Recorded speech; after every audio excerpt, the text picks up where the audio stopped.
Larsson. Oh, he's in! Henrik Larsson! That is sensational! O'Reilly, how about that for a pass? Jota! How about that for a finish? That is Jota for you! In for Henrik Larsson, and Montage! His first goal for Celtic! Here is Shunsuke Nakamura! Exquisite!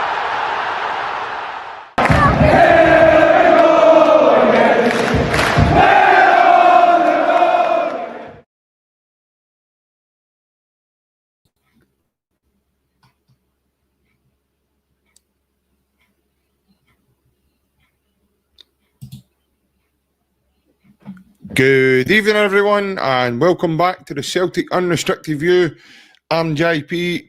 Apologies, folks, right off the baton. I did say in the description of the YouTube channel tonight that Sheffield Wednesday captain Barry Bannan would be joining us. However,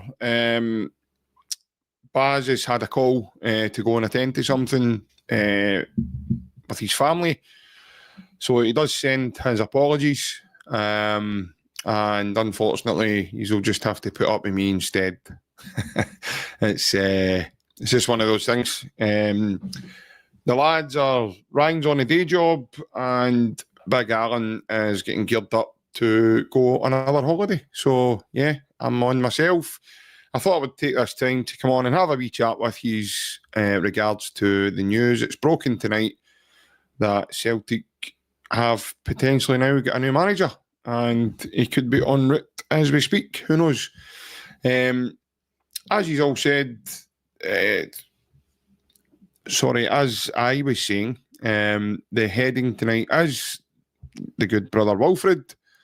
It looks like Celtic have got a new manager in Wilfried Nonce, the manager of Columbus Crew. Obviously, it's been a wee bit of a process. Martin Neill's come in, he's done 2 weeks. He's managed for 4 games, 3 wins out of 4, and that 1 defeat to Midtjylland, one of which was a semi-final against our biggest rivals. So, yeah, it looks like Martin Neill's time could be coming to an end, sadly for some Celtic fans, because I think the vast majority of us do love the man, and he's been a bit of a breath of fresh air since returning. But it looks like now Celtic have kind of widened their search, and I believe it's through the help of Paul Tilsdale, our football manager, the man that looks after the head of recruitment, etc., has also helped with the process of finding the new manager in Wilfried Nonce. We'll come to some comments to see who's tuning in with us tonight. And you come, we've got Joe Curran. Hail to the Unrestricted. A very good evening to yourself, Joe. I do hope you're well. I hope you've had a good week, mate, and you are looking forward to the weekend. Matt McDonald, you're in also. Hail, hosts and the chat. Sligo Boy says he is restricted. Oh dear. That might go down well if you're tuning in at 10:30 to Ryan's channel, especially on a Friday night, mate. You could be onto something nice and juicy tonight. Evening all. Hope you're well, pal. Hope you've had a good week. Also, Chris Murray, you're in. Evening, boys, and the chat. Hail. We've got Barry Boy 40. Good evening, all. Hope you're well. Scone Butter. Hail, everyone. Hail to yourself also. Big Rab said, good lads. Looks like we have brother Wilfried coming back to the club.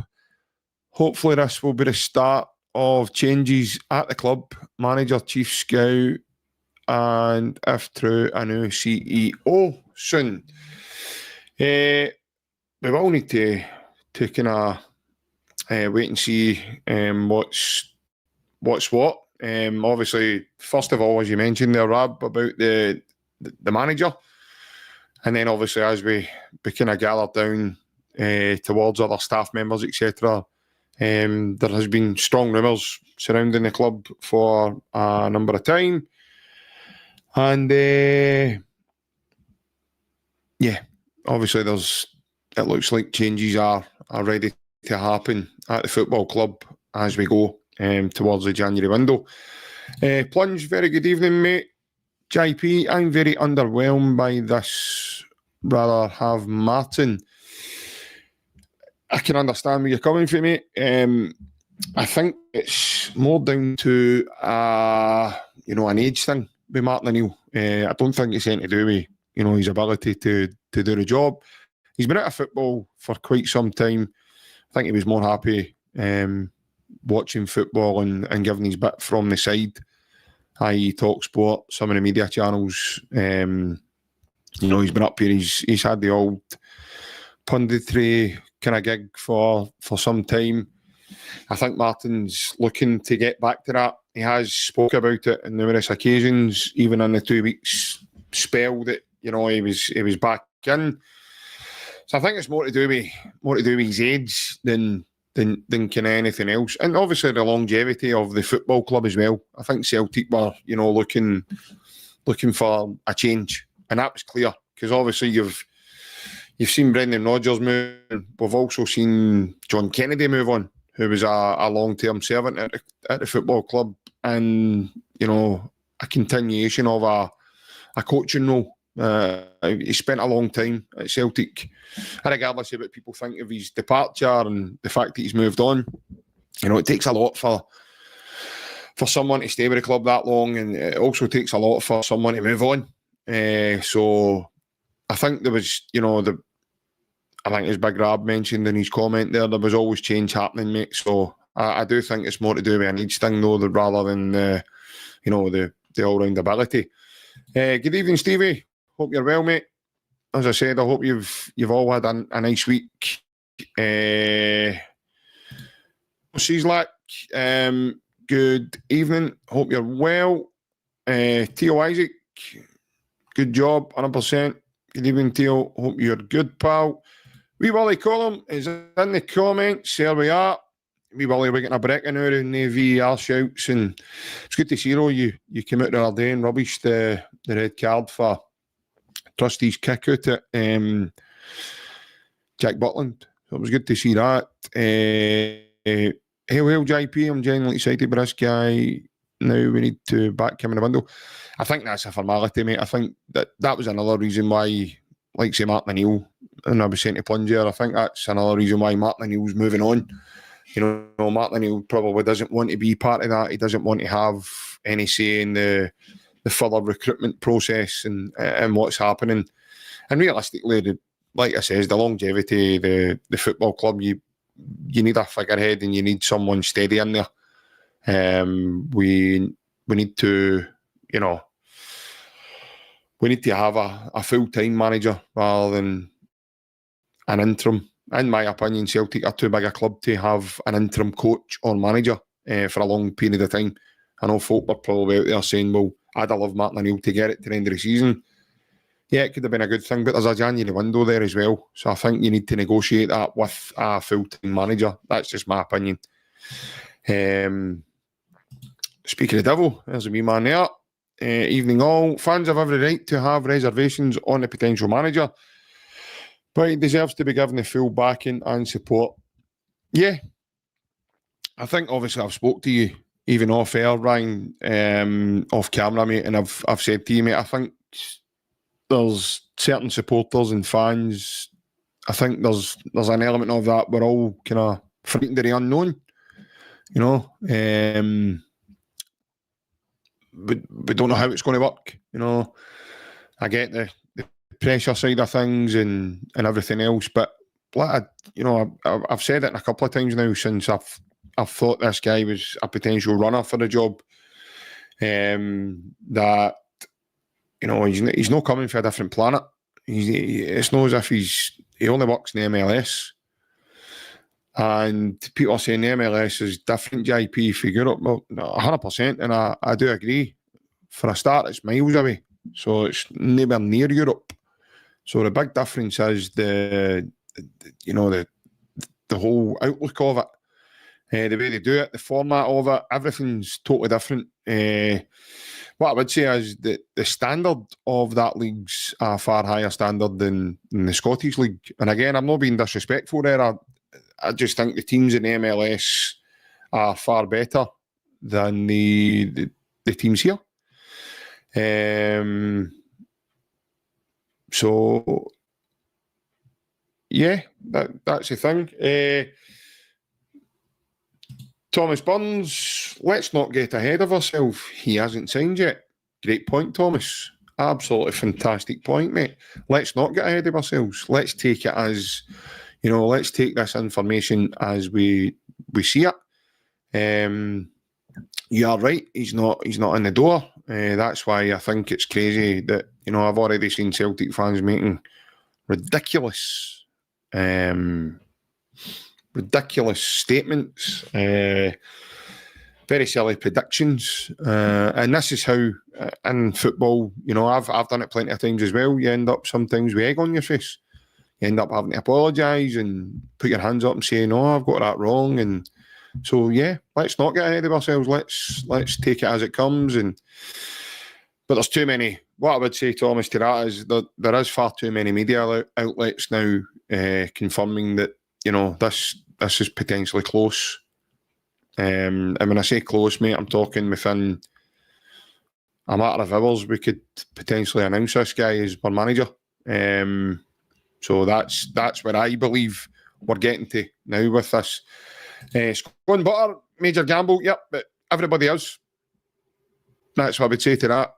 Everybody is, even the ones that are, being mentioned with the job in the media, through the media. I believe that, Kieran McKenna, big, massive gamble. Again, I go back to it. Somebody says to me, what's Wilfried Nonce done before JP to warrant the Celtic job? What's Kieran McKenna done to warrant the job? What's Kjetil Knutsen done to warrant the Celtic job? The only difference between the guys mentioned is we know who these guys are. And I think I go back to it, I think the biggest part of that is fear. It's an unknown, it's a new thing. We don't know how good he's going to be, and we don't know how anybody's going to be. That's how I would say that most taking the job is a massive gamble. Because right away, unless you have a crystal ball and you have the ability to be that telepathic and can predict that, then there is no way we would know what any of the guys mentioned would be capable of in terms of Celtic, because it's not just Celtic, it's what Celtic represent, it's what Celtic stand for. And listen, even us on the outside, we're born into it as Celtic fans and everything else, but we're looking at it from a biased position when we talk about Celtic and everything else. So we don't know the stress from the inside. I always look at Charlie Mulgrew. I mean, Charlie Mulgrew is a great example, and he's talking about the level of Celtic Hearts and just the pressure he was under himself. Now, the way Charlie explained that, he was describing it as mission impossible. He just found it so difficult. And this is a guy who knows the game inside out. He's on a lot of the media channels.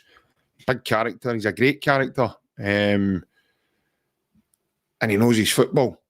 But there's a difference between knowing your football and then going in and having to cope with pressure when you're having to deal with everybody and deal with all what comes along with dealing with being a Celtic manager. I mean, look at the fallout we've had from the summer window. And that, by the way, that's not the first window in my time of watching Celtic that's went similar to that. There's been plenty of windows that have done that. But just the highlighting of certain things that happened within the window and the fallout for that has been humongous, you know. So that itself tells you where we are. That itself gives you an indication of the size of Celtic, you know. I mean, you've got on Sky, you've got Jamie O'Hara trying to say that Stockport County will win the Scottish Premier League. It's utter dross, utter nonsense. Total mental. But yeah, anybody that comes to Celtic's a major gamble. Doesn't matter who it is. There is no guarantees when anybody walks through the door of what's going to happen or what is about to happen. So yeah, everyone's entitled to an opinion, 100%, mate. Totally get what you're saying, David, and I agree with you, mate. That's the difference. It would be a very boring world, mate, I think, if we all agreed on everybody and we all just sat there and nodded our head and, you know, we all agreed with each other. And yeah, I think it's you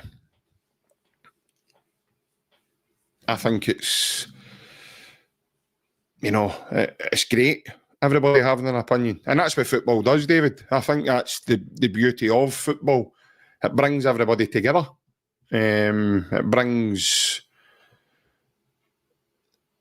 you know, it brings that. We wouldn't have this podcast if there wasn't democracy within the sport, or that's what these things are brilliant for.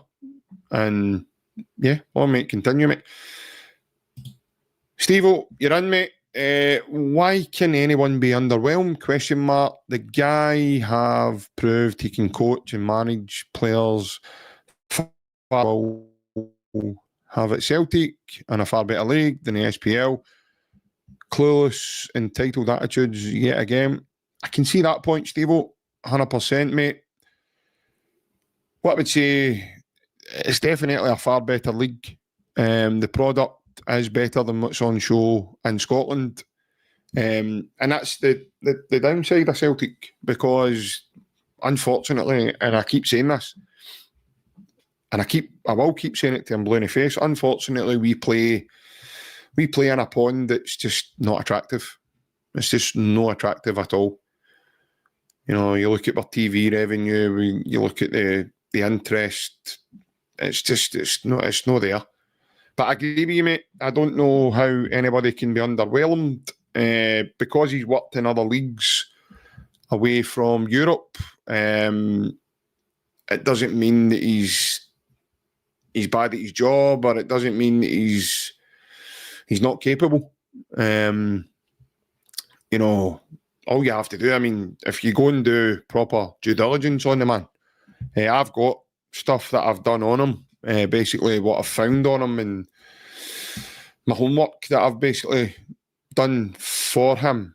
And I'll be honest with you, Steve-O, I'm very excited, mate, based on the information that I've managed to get on the guy, and I'm looking forward to seeing what he brings. Right away, the character of him. Yeah, I'm wanting a bit of that, definitely. He's a kind of no-nonsense, kind of, you know, kind of attitude, and I love that. Plunge, what's your opinion, JP?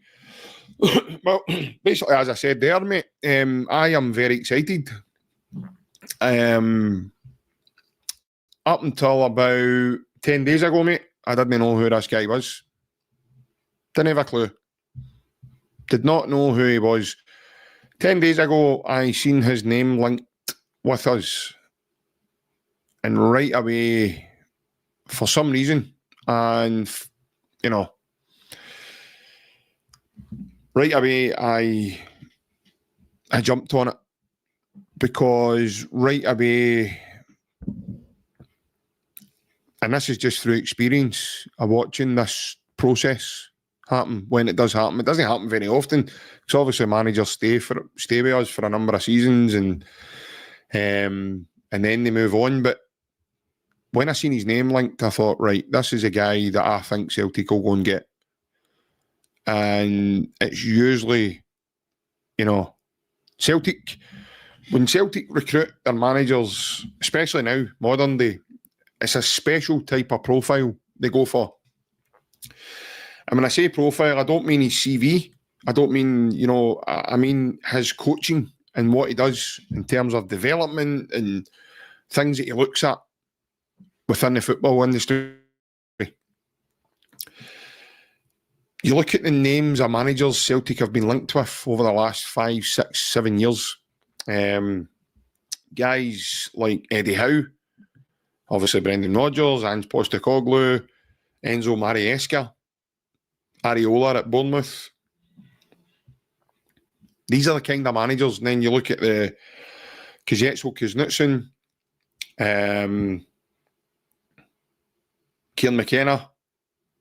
I've heard Craig Bellamy's name mentioned recently. But it's a special type of profile. And it's a brand that they bring with them. For me. And it's no coincidental that these coaches are linked with Celtic. Why? Because of Celtic's football trading model and the way that we operate. That's why Celtic are linked with these type of managers. That's why Celtic are round the table with these type of managers. That's why Celtic go into conversations with these type of managers. It's for me, it's a pattern that follows. And as I've said to Ryan, I've spoke to Alan and even my sponsor, Big Alec. I was actually speaking to them today about this, and I says it's it's exciting because of you just look at the ecstasy that we've had as a fan base and what we've endured as a fan base over the last 10 years. It's been remarkable. A winning team on the pitch, a championship winning side, but not only that, but they're a record-breaking Celtic side as well. They've got some good records. They hold records now in the history of Scottish football, and all that just gets forgotten about with certain things, in my opinion. I think people just focus on, we never signed this guy, we never signed that guy, we didn't bring in this guy. And sometimes for me, what gets forgotten about is the guys who are there, the guys who have done very well for the football club. Vincent O'Brien, good evening, mate. Kuznetsov is better than Nonsi. Well, again, mate, that's up for a debate itself, mate. I mean, we don't know that. We don't know that. We really don't. Because even as much as I've done some due diligence on Wilfried Nonsi, we don't know what they're like as people. We don't know what they're like as characters. We've never had that day-to-day kind of getting to know any of the two of them. You've got one who's not managed in Europe and the other one who's not left. He's not left Norway. So again, we actually don't know how good Kuznetsov is. We're only assuming based on the job he's done at Bodo. But again, that's at Bodo. And that's the evidence that you've got, But deep down, we don't know. There's no evidence to display that he's a better manager or he's not a better manager. Again, that's up for a debate. Kevin Ferrier, mate, you're in. All right, JP, it's been a long time. I am watching on YouTube. Just been under the weather for a while. You know what I mean? But I had to say hi. You're very welcome, Kevin. And you're welcome in any time, pal. I'm sorry to hear that you've been under the weather. I do hope you are feeling better soon and things start looking up for you, mate. But thanks again for popping in and saying hello. As I said, always welcome. Brown Warrior, every manager is a gamble. You are spot on. Every manager has a gamble. It doesn't matter who it is that's coming through the door. Even if Celtic went and signed Mourinho, Jose would still have a big job. Everybody would, but it's Jose Mourinho. Well, that doesn't mean anything just because he's Jose Mourinho. By the way, he's been sacked for jobs. So, he's been booed. He's been sacked for he's been sacked for positions. So, yeah, as I say, it's, it doesn't mean anything. It's when he comes in the door and when he starts to operate within the industry and within the working environment that he's got at the football club, then we'll start to see his skills. I'm all for player development. I'm all for attacking football and stuff like that. And the guys that we keep getting linked to and keep, like I says, it's a certain profile. And that's, to me, that's exciting because it's a continuation of a similar type manager to the next one, to the next one, to the next one.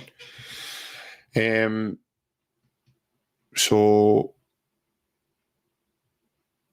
yeah, as I say, it's, for me, this is exciting. Plunge, going back to my opinion on Nonsi, I will give, obviously, what I've found on him in a wee minute or two, in terms of, the way his team plays, what he looks for, the way he sets up his team, how he goes about things.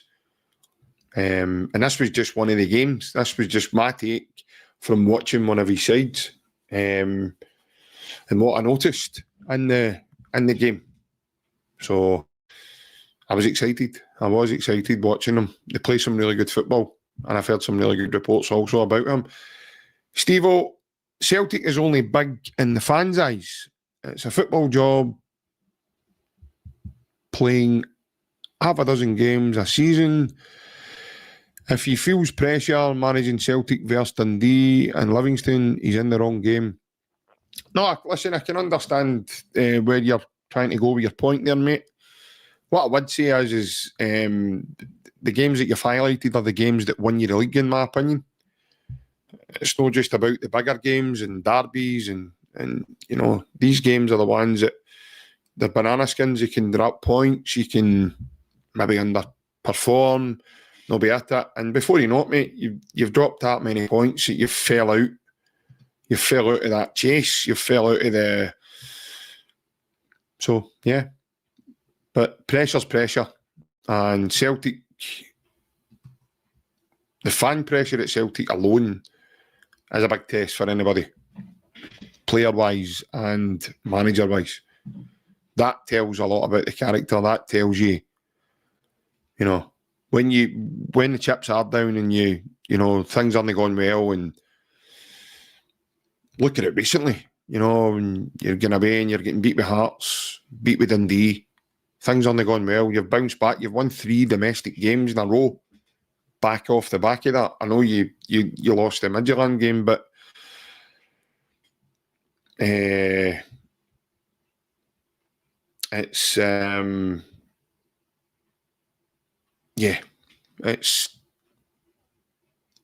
it's difficult, mate. It's really hard for us as fans. As I say, we see one side of it, and we're here. We're not in the dressing room. We're not on the training field with them. We're not in. We don't know what, we're not privy to what they're chatting about. But trust me, mate, from that fan, for us as fans on the outside, they'll be feeling that. They know, the players know, they've got to perform and do that. Well, Plunge, I know about their team, mate. They're top of League One just now in England. If you don't know Stockport, mate, then you must have your head buried in the sand, in my opinion. Stockport wouldn't win the Scottish Premier League, mate. I know enough about Stockport to know that they're not good enough to win the Scottish Premier League. They wouldn't come up here and romp the league the way Jamie O'Hara said they would. Not your Nelly, man. No chance. And I'm not even a gambler. I'd probably need to get Ryan or Alan to do it for me, but I would be willing to put any bet on right now that that Stockport wouldn't do it. Not a chance. No way. It's just, it's not even a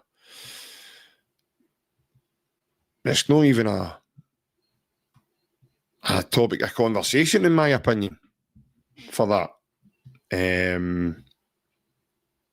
So yeah. Ron Boy, yeah, I am. Late change, mate. I says at the beginning, mate, I don't know when you've tuned in. I did say at the beginning that Barry Bannan was meant to join me tonight, but unfortunately he was called away to do something. So, not an emergency or anything. He was just obviously called away to do something earlier, and therefore he couldn't make tonight's pod. So he does send his apologies for that. Big Rab says, I'm lagging. Story of my life, mate. The missus has been saying that to me for years, pal. If we're having any issues, guys, it'll not be the Wi-Fi.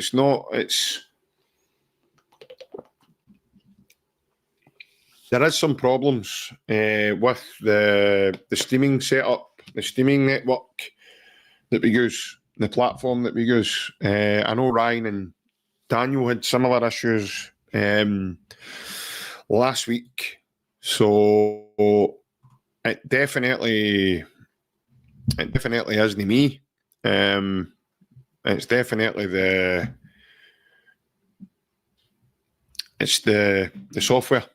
It's definitely the software that I'm using, because I've run a quick test and everything seems to be fine on my Wi-Fi. So it's definitely not the Wi-Fi.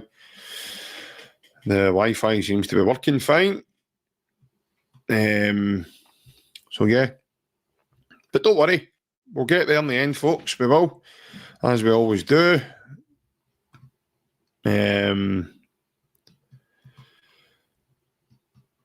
What's everybody in the chat? I'm not really seeing much comment coming in about it. What's everybody in the chats overall thoughts regarding Wilfried Nonsi? And do we think in the chat, folks, that we will see Sean Maloney, Matt Fotheringham, or any of the other lads staying on in position, or do you think obviously Wilfried will bring his own troops in the door with him?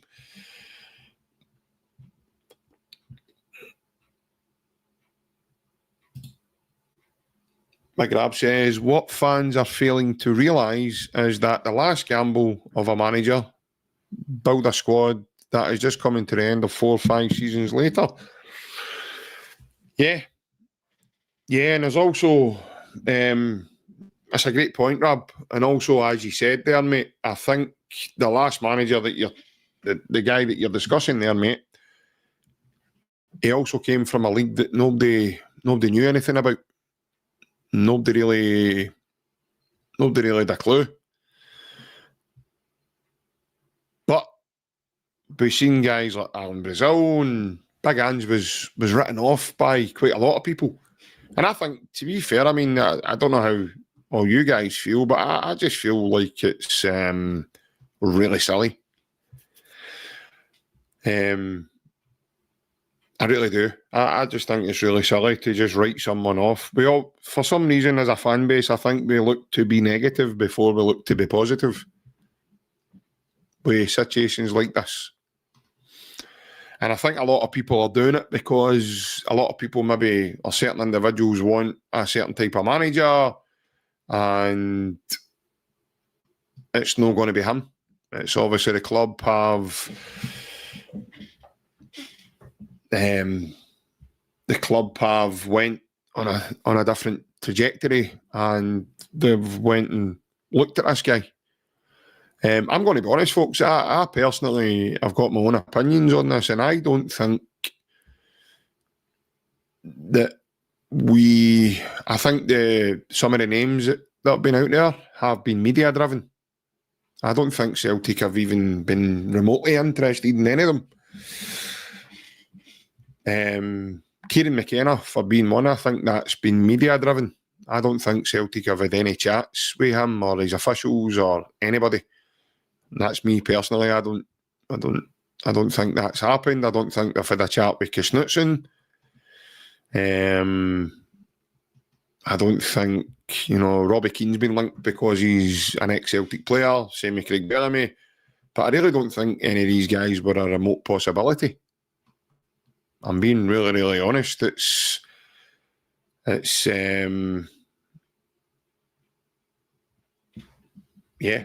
don't think that's been the case. I think Celtic have had this guy in their sights and they've known about him for some time. I don't think this guy's just come up overnight. Paul Smith, good evening, mate. I think it will need to be a complete new start with new managers, teams you work with. Yeah, listen, mate, I wouldn't be, I certainly wouldn't be adverse to that, mate. I wouldn't be against that at all. I'm all for a new set of eyes altogether. People seem to be really big on this. It needs to be somebody that knows the club and associated with the club. I don't think it does. Ronnie Delia wasn't associated with Celtic, but he won 3 trophies in 2 seasons.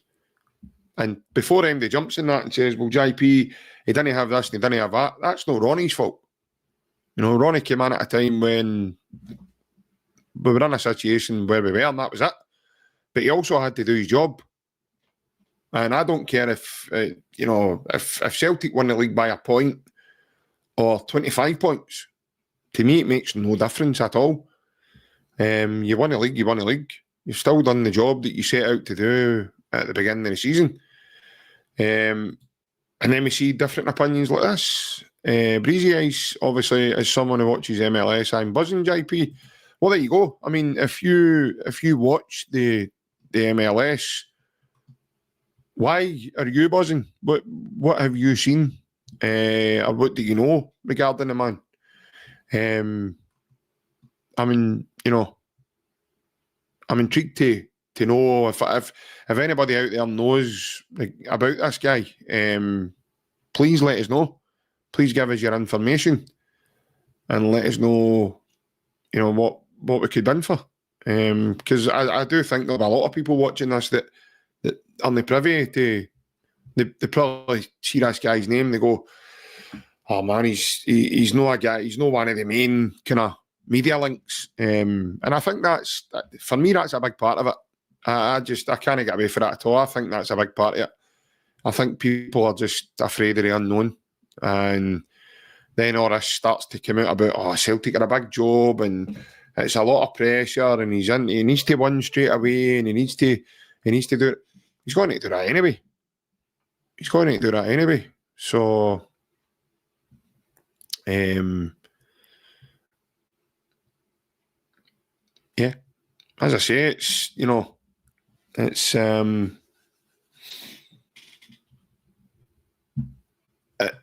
I get people saying it's a gamble, and I get people saying it's, there's a bit of worry there. But yeah.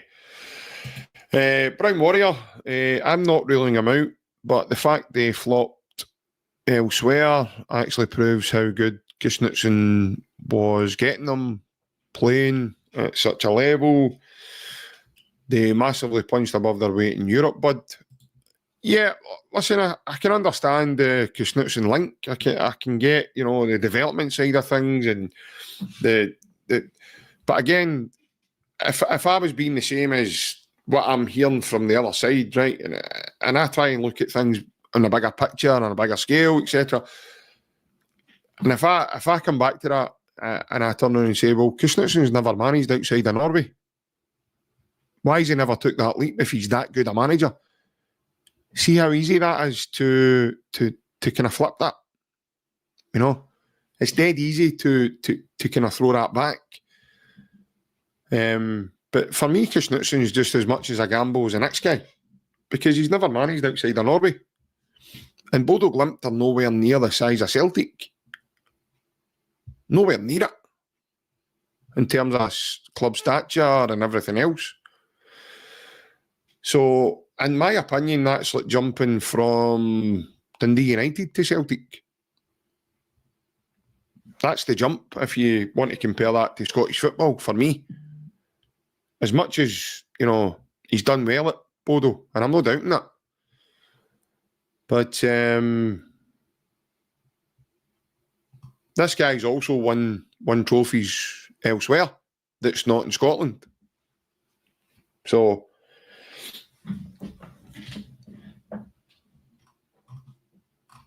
I don't think it's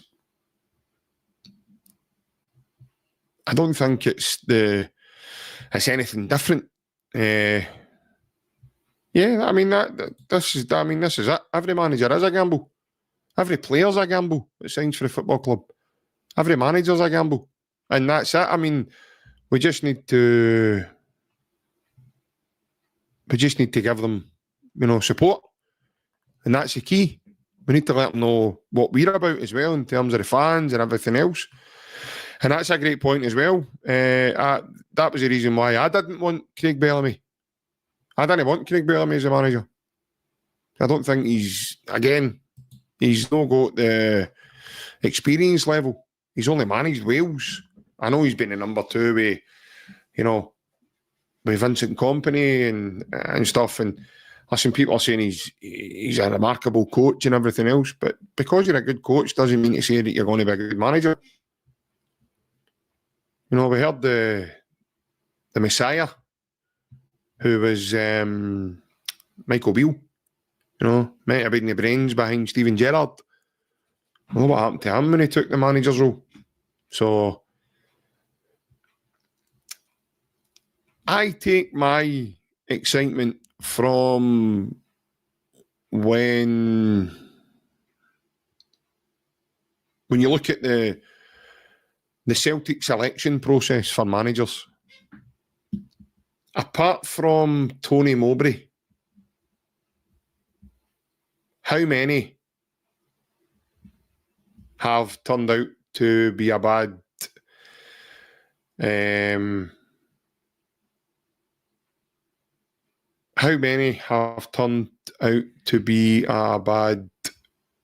selection? Well, Bellamy's not experienced for the fact that he's only had one job. This guy's been a manager longer than Craig Bellamy.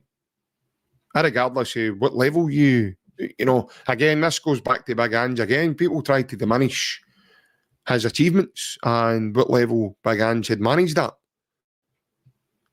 But this guy's been a manager longer than Craig Bellamy.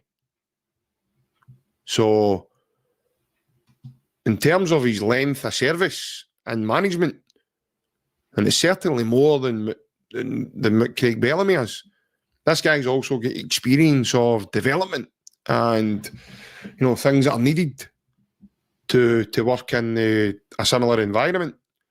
What Celtic are in the way they run the football club. So, yeah, I mean, you know, yeah, but that's what I'm saying. You know, I know the wee comment about John Barnes, but there isn't many. You could probably go in one hand with coaches and managers who have came to the football club in the last 25 years and not did well. That's something that I take great confidence in. And we've done remarkably well, by the way, to have all the managers that we have who are now a part of the club's history and what they've won for the club and what they've done for the club. And yeah, so that's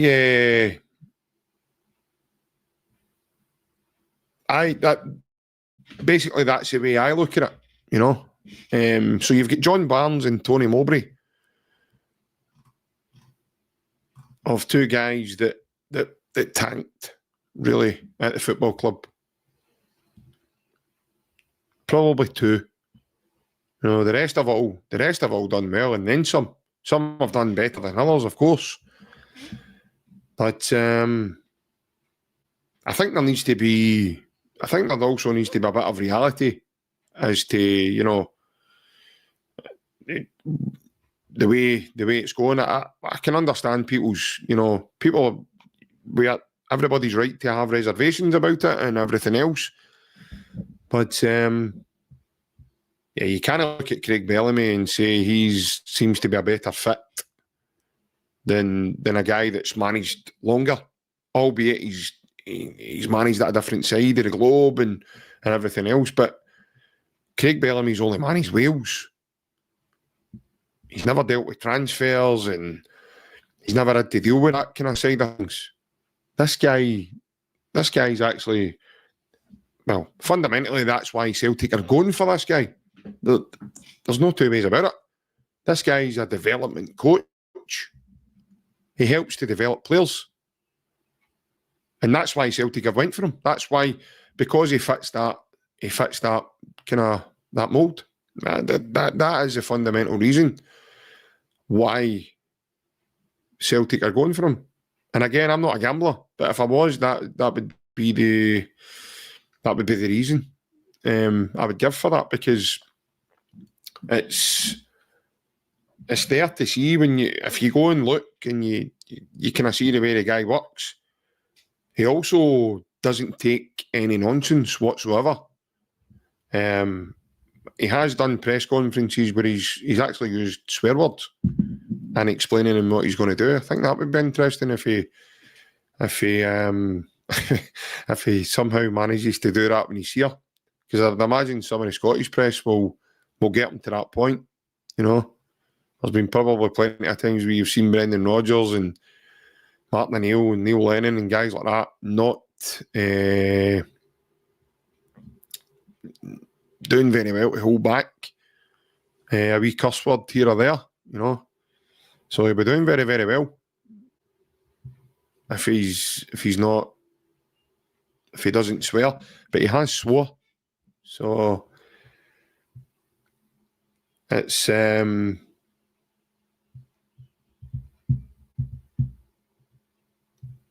yeah, that is, Rob. You're bang on, mate. The fact that he's been a manager of Alistair Johnston, there is another link to him, mate, in that Paul Tilsdale knows him and his number two very, very well.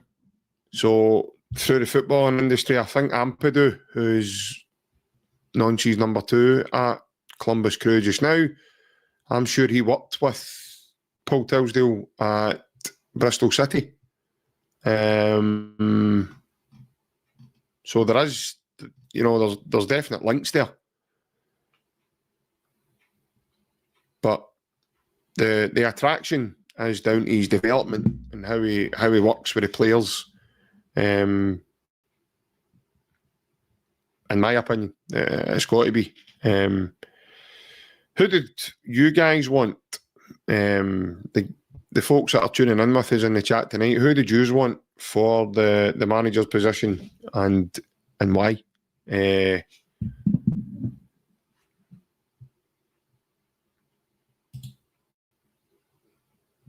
Well, Rab, see, the thing is, mate, I understand that, and again, mate, that's down to everybody having their own opinions, etc. But there's a clear link there. That's why I mentioned that. It's myself and Ryan were actually chatting before I came on here tonight, and we were actually talking about that. That we've been under the awareness that Paul Tilsdale has been a massive part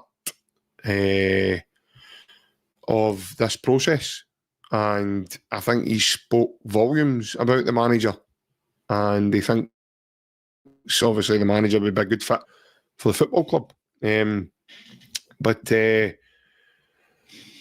is my take on the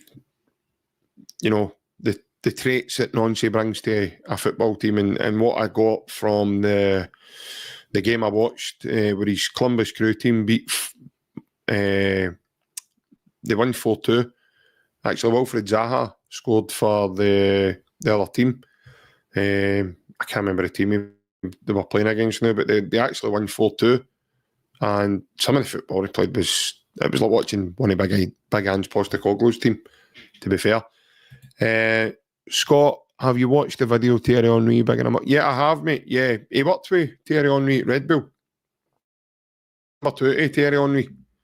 So again, he's had the experiences of working with other guys as well in the game. But yeah, I did see that, mate. I thought, again, that was remarkable. A good friend of ours. Obviously, a man everybody will know well as the son of Tommy Burns, Jonathan Burns, who's been on the channel as well.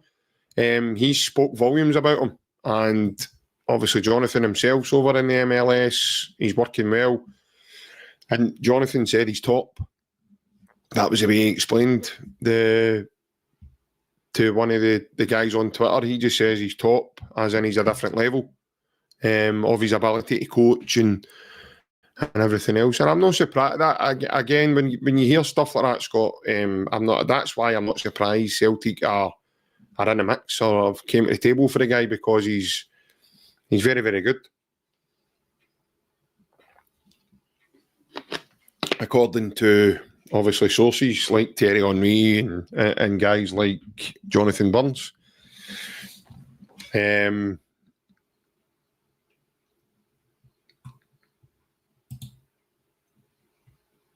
grab. Now it's in the air. I heard Rodgers was rejecting most of Tillsdale players during the winter and the summer. So time will tell the truth in that rumour. Yeah, listen, there's been a number of rumours going around, mate. Again, you don't know what's true, what's not. And it's one of those things. You know, you're hearing, in my opinion, that, I mean, again, this is just my personal opinion. I firmly believe things were going toxic in there. And you've seen a change and a freshness come in with Martin Neill. You know, so much so, man. I mean, we've seen guys like Callum Osmond, who Celtic fans seemed happy with. You know, he was doing well, and then he got that injury. We've now seen Jemai Simpson-Puzzi. Jesus, we weren't even seen any of those dudes prior to that. So we've now seen some of these guys. You know, young Dane Murray's been taken out of the team due to what happened at Tynecastle. Austin Trusty, we've seen him come back into the team. He's done very, very well. You know, we've seen Sirachi come into the team, and he's picked him sometimes more than he has Kieran Tierney. So Johnny Kenny's getting a run of games in the team just now. So yeah, it's been really good. It's been refreshing to watch the changes. And again, I firmly believe Sean Maloney's obviously got a big say in what's happening there as well. He's probably doing some really good work on the training field. For me, I've even said to the lads and my dad, speaking to them, I really think the team look fitter now than what they ever have this season. I think the team look a bit sharper now. Arnie Engels is getting more of a try. He wasn't getting, at the end of Rodgers there, he wasn't getting the other team. So Martin Neill's not just come in and went, you know what, we'll just go the same way as what we were doing under Brendan here. No, it'd be dead easy for a manager to do that. He's come in and he's actually gave people opportunities. He's gave a chance, and it's worked out well for us. You know, I said that, you know, getting back to the Callum Osmond situation, I said to my dad, actually, I said it's like mice. You never just get one mouse. You get like a group of mice, you know, and Callum Osmond was the first mouse that we seen. And who knows whether the next one's going to be Jemai Simpson-Puzzi and so on and so on. We might see guys who have not been getting an opportunity. You've got Austin Trusty there. You know, Johnny Kenny, he's come in and scored goals. So, like I says, Callum Osmond, for me, was the first one, and then so on and so on. King Tuts, 1992. Good evening, pal. O'Neill till the new year, then bring Knutsen. I really don't think Martin O'Neill... I was saying that earlier, mate. I don't know when you've tuned in from or when you've kind of joined us. I did say earlier on that I personally think it's to do with age. I don't think Martin O'Neill, you know, Martin's had his time. He's been there and he's had his time. I think he enjoyed the buzz of winning another Glasgow derby, and or not winning another one, because that's his first one. Martin O'Neill managed against the old Rangers, who are no longer a team, and that was his first ever Glasgow derby. Martin was used to the Old Firm, as it was called then. But I don't think it's an option. I'm being honest. I don't think it's even there. And the Knutsen thing, I don't think he was I'm being honest, I don't think he's a target, if I'm being honest. I think that's been media driven. And yeah. So we'll need to see. Yeah, I said that earlier, mate. Yeah, the new manager, we can't go into a January window and have an interim management team. For me, that it doesn't happen anywhere in football. See, when you look all around the globe, you don't really find an interim team taking charge during a transfer window. It's usually a small period of time, and then the next full-time manager's appointed, you know. So it's yeah, I agree with you, Brown Warrior. I don't think that'll be the case. I think Celtic will have a new manager in, and I believe, like, in a period of, it could be a matter of hours, in a couple of days even, but I believe obviously Wilfried Nonce will be the next Celtic manager, the next head of the table. What I will say, folks, I've had a look. I had a look at his system, Wilfried Nonce, and the key traits from that, from my perspective. So he likes to have a calm build-up. The game I watched, that, you know, his team were under a high press. His team were under a press that they were able to beat through playing calmly. He kind of tends to pick a box midfield, and his forwards love to be inside the pitch as well. He plays with wing-back width, and his wing-backs like to get high in the field. When he doesn't have the ball, they press, but they also play with rotations in there as well. They press very high in the pitch, but they use side traps to do it as well when they're pressing. They're quite fluid in attacking transitions. They're well coached. You can see they're well coached, and the way they attack the game. They fluctuate for a couple of systems. Their defensive shape was one that interested me. So they kind of attack differently from the way they defend. They defend very similar to Diego Simeone's Atletico Madrid side. Whereas they have a lot of energy. And you know, players are not static. They're moving all the time off the ball. They use a lot of energy to get up and down the field. So they seem to be a very fit team. As much as they don't have, like, a lot of well-known players, like guys like Cristiano Ronaldo, etc. They don't have that, but they're very good at what they do, and they work hard for each other as a unit. And I think that's really important, guys. Now, we've got a lot of similarities. You know, we've got Arnie Engels who can run all day. Cal McGregor can still get about the field. Anybody that doubts him has been proven wrong, in my opinion, now. There was a lad we had, he's been loaned out. As far as I know, he's done pretty well. Again, that was just a small report I read about it. He went to LAFC, and Thiago Holm, another player who's not been given an opportunity, in my opinion, but he has legs to get about the pitch. So could we see that? You know, could we see that change coming into the team? He's got an eye for a pass. He likes to shoot. He scored a couple of good goals for the LAFC when he was away. But again, you don't know until You see, what's happening. The pressing for me under Nancy was really, really. It was like 3D football for me. They use, as I said earlier, they use side traps. So they have wing backs covering in and rotating with the wingers. But at each side there was always guys inverted. So it looked like they had more players on the field than what they actually did. The pressing was in sync also. It was a 2 and 3 trigger press as well, so it wasn't just one guy that done it, and it was a 2 and 3 trigger press in the game. I thought it was tremendous watching it.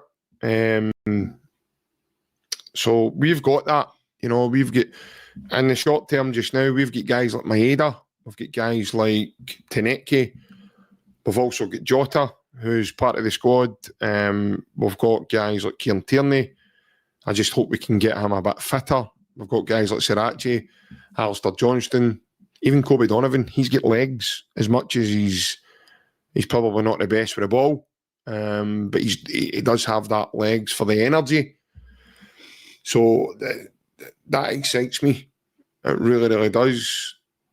Tony Ralston,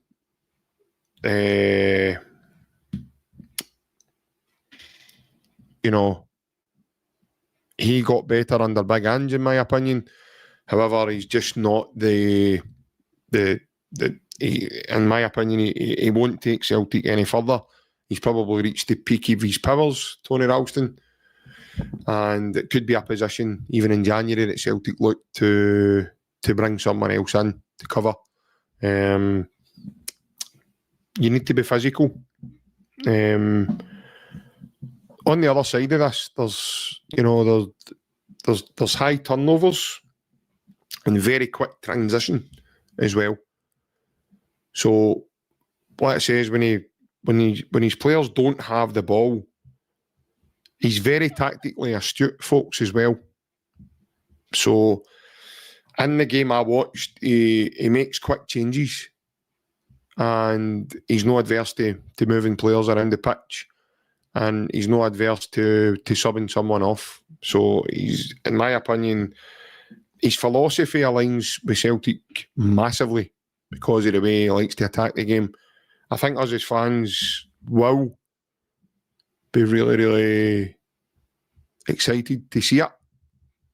But again, folks, I mean, I've took this for one game.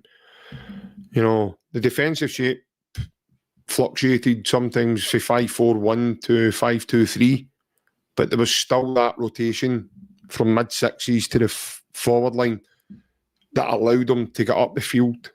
His team play with speed, and I've always said, guys, folks, that speed, no matter who you're playing against, speed kills.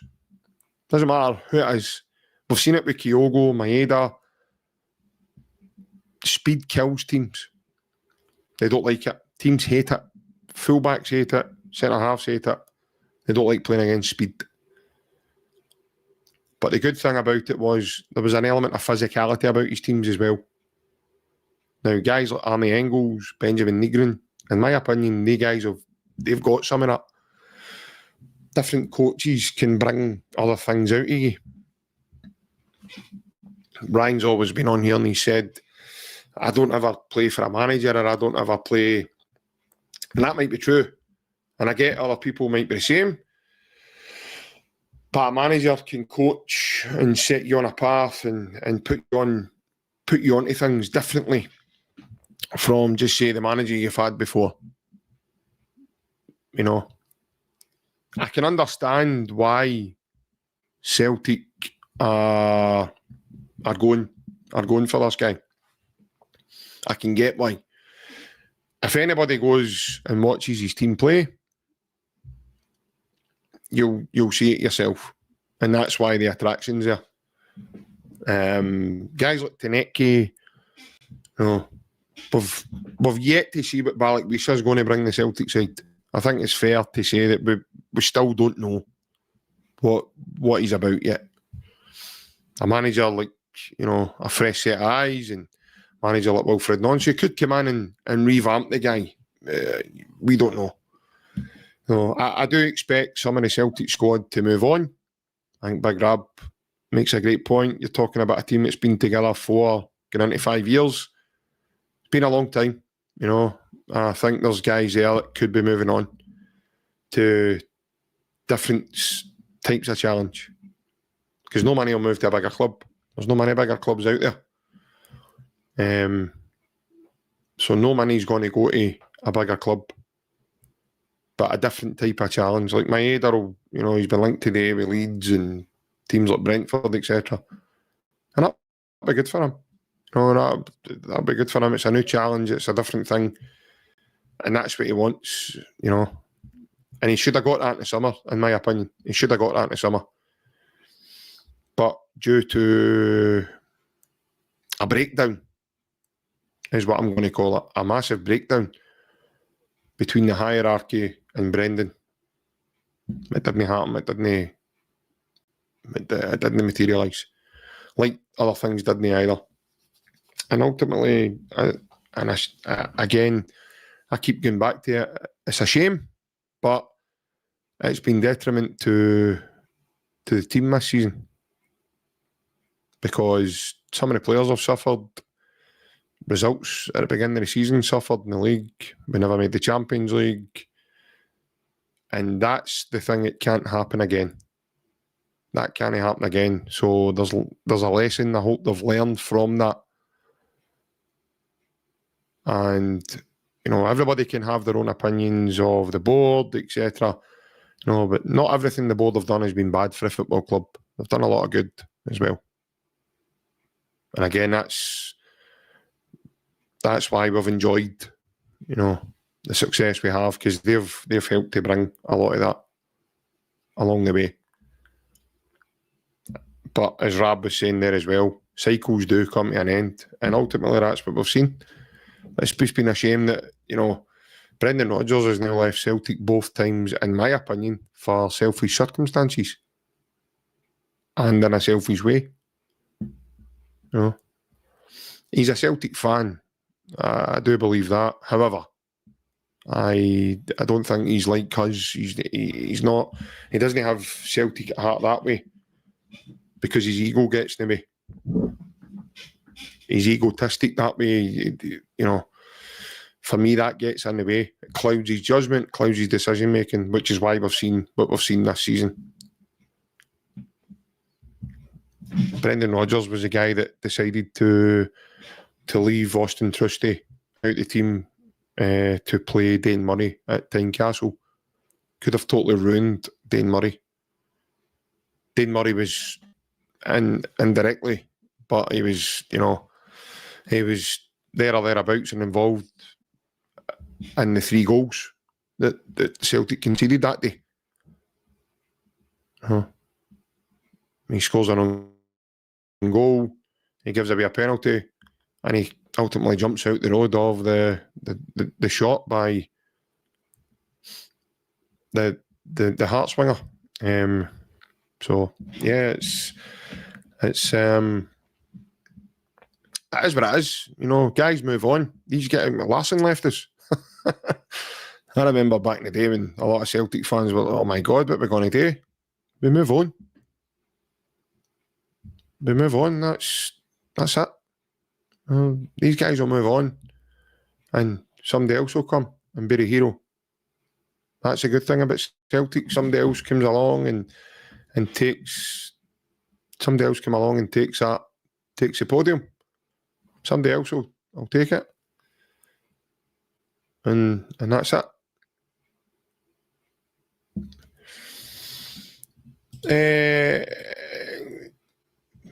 Graham, I think it just got to a point, pal, where it was just that was it. The time was right, mate. I think that's ultimately, like I say, there's a shelf life for everybody at Celtic and other football clubs, etc. And I'm afraid through no fault of anybody individually, it was a collective, but it just came to a point, mate, where he just could no longer do the job. Okay, I think he, the time was right. He had to move on. I'll be honest, mate. I think if he was still there, I think that Rangers side beat us. I don't think we would have beat Rangers that day in the cup semi. I think Rangers might have beat us. That's how bad things had got in there,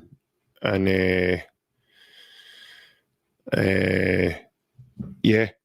Well, listen. By the way, she certainly wouldn't have been the only one.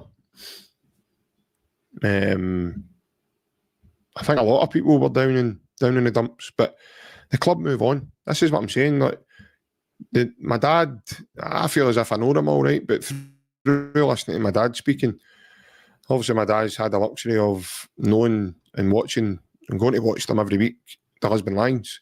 Now, for me, they're the greatest ever. Nobody and nothing comes close. They're the pioneers of what our football club are and stand for now. And they all moved on. Things, football's a small career. It's a short time for these guys. Some of these guys are the Celtic fans. When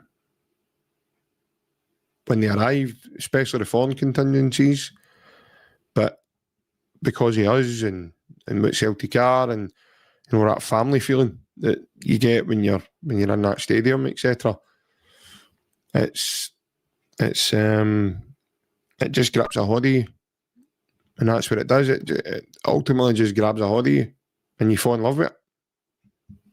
So there's no there's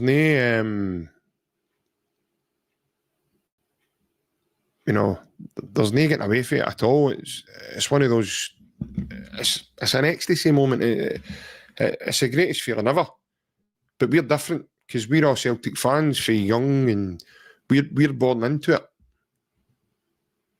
Don't forget as well, these guys come to this football club. It's a job to them. As much as we've got an emotional attachment to Celtic, and we'll always be there as fans. But these guys are getting paid to do the job. It's a job to these guys. They don't see. A lot of these guys don't see it the way we do. They don't. Some of them don't feel it the way we do. Some of them, it's like, okay, we get beat with Dundee today. It doesn't matter. We'll go away. We'll train. We'll do. Many ex-professionals have you heard speak about it. Barry Ferguson, for one, he's one on the other side. A bad time they went through when it was Paul Le Guen, the old Rangers. Some guys from a foreign contingency come here and they think it's okay, they do that, and I understand, I get it. But very quickly, if you've got your wits about you and you know football, very quickly this grips a hold of you. Very quickly you get to know. And that's what Celtic's brilliant at. They seem to have a network in there that very quickly helps people settle. And the odd maybe one or two comes and maybe doesn't do too well or whatever and have to move on. But in terms of managers, folks, there's not been many through the door that they've got wrong. And I think Celtic have been remarkable at finding us the right guy in moments. And if this guy comes and he wins us the league and we do this and we do it right away, man. I mean, that's what we want. Ultimately, that's what we want to see. But my ambition for Celtic is European football. I know domestic's your bread and butter, folks, and you want to do well there. But for me, European football, whether that be the Champions League, the Europa League. But I'm also, when I look at that, I'm also realistic. We should have beat Kairat Almaty. I think we had the team capable of beating Kairat Almaty even at the time we played them there. But it goes back to the previous comment I put up about the motivation, the inner workings with Brendan and everything else. it became toxic. It became irreversible. It had already been, the rot had set in at that time. Players maybe not responding to him. His energy, sitting in pressers and calling his players Honda Civics, and I'm not surprised I'm not surprised he had to move on. Then you see Martin O'Neill and how jovial he is, and some of his wee bits of wording, and Barry Bannan been on here before, and Barry's played under him at Aston Villa, knowing how well he is.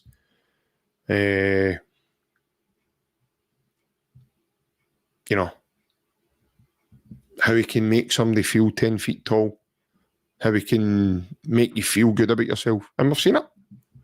We've seen the team respond. This is a team that couldn't put two wins together, back to back. Martin O'Neill came in and we've won 3 out of 4. And ultimately, we went and played a side that the harmony for them's far better than we're in just now. Everything's going great for Midtjylland. They're flying high. They're top of the Europa group phase. They've got players who are, a very strong squad. They can bring players off. They can bring players on, and it doesn't impact their squad too much. We went into it. Okay, might have been in a good place off the back of a derby win. However, off the field, with lots of injuries, squad depleted. Players still looking for confidence, still looking to get back to a consistent run of basis. The harmony in the team wasn't quite there. And within 10 minutes, we make some errors and the game's away from us. So, yeah, I think second half in the Midtjylland game, for me personally, there was a bit of resilience, a wee bit of a fight back. We got the goal. Tell you what, by the way, for me, the young lad Osman changed the look on the game. We started coming into the game. He got us a penalty. For me, he's in. He's getting that ball, the one he pulls his hamstring. He's putting that defender under severe pressure. And as I say, that is what but now, prior to that, we were 9 points behind Hearts. Hearts dropped points. We're 7 points, but we've got a game in hand. We won that. We go to 4. We're still to play Hearts 3 times. So for anybody that, anybody that was thinking that we're way out of this, it couldn't be further for the truth, in my opinion. If Celtic still managed to go on and win the title, bearing in mind, by the way, this was a very short period of time ago. The narrative was that Hearts were going to win this league. Celtic were out of the running, and I've always said with Celtic, we'll decide our own fate. I've always said that. I've said it for years. We decide our own fate, not anybody else. We decide it. And yeah, I firmly believe that that's the case. I firmly believe we'll decide what happens with the league. It's hard to, put your finger on the, many games of Celtic going to go on and win, and many we're going to do that. But we just need to take a game at a time. If obviously Martin's, if it's going to be Wilfried Nonsick comes in before this international break finishes because his league's finished over in America, then yeah, let's get him in, let's see what he's about, let's get him meeting people, and yeah, onwards and upwards, folks. Thanks to everybody for coming in and having a wee chat. Cheers for all your comments and your feedback. I do apologise I've not been able to bring everybody's up. I've done my best to try and engage with most of these. We'll be back as usual on Monday night. I'm not sure as yet who's on with me, but it'll definitely be myself. And yeah, I've not even spoke about it yet. Obviously, it's an international break just now, and obviously Scotland play tomorrow. We are playing Greece we wish them all the best of luck. I'm not really too big on, international football. I think we all miss Celtic when that happens. We all look forward to getting Celtic back. Celtic's back next Saturday against St Mirren. We play, obviously, 8 o'clock at night. That'll be a good laugh. So, yeah. But for the rest of yous, enjoy Scott and Butter. Well done, JP. Yellow card for Mr. Bannan. I think we can forgive Mr. Bannan for that. He's not normally one to let us down at all in the channel. I think to be fair, I actually think we do very well getting that kind of input regularly as much as we do, if I'm honest. I know you're obviously making a joke there about a yellow card, etc., but I do think, we're extremely lucky and fortunate that we managed to build up a friendship with Buzz, and he takes his time to come on with us, because he is a busy man. He's got some big commitments down at Sheffield. Obviously, Sheffield Wednesday, he's a captain there, and obviously they've got even their own issues just now as a football club. So to even still having Baz texting us and sharing his input with us, for me, I just think it's unbelievable, and I thank my lucky stars every time. Honestly, I do.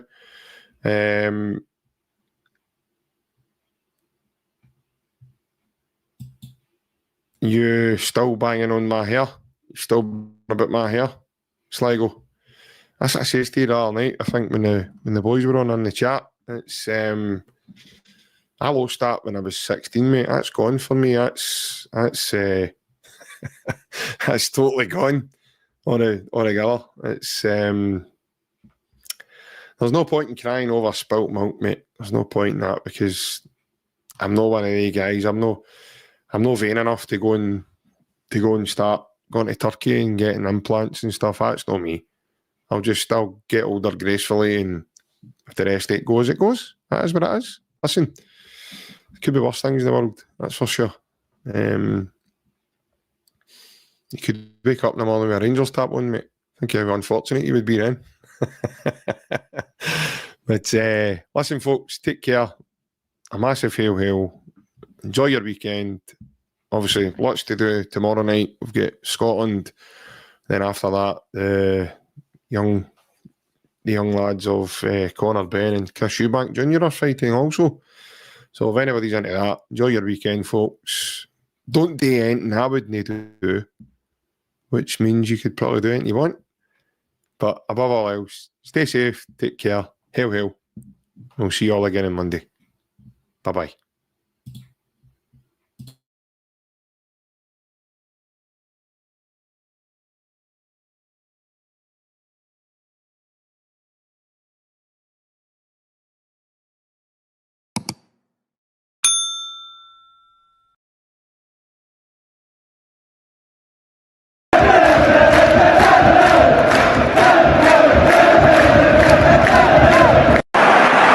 Up Larsson here. Larsson. Oh, he's in! Henrik Larsson! That is sensational! O'Reilly. How about that for a pass? Jota! How about that for a finish? That is Jota for you! In for Henrik Larsson. And Montage! His first goal for Celtic! Here is Shunsuke Nakamura!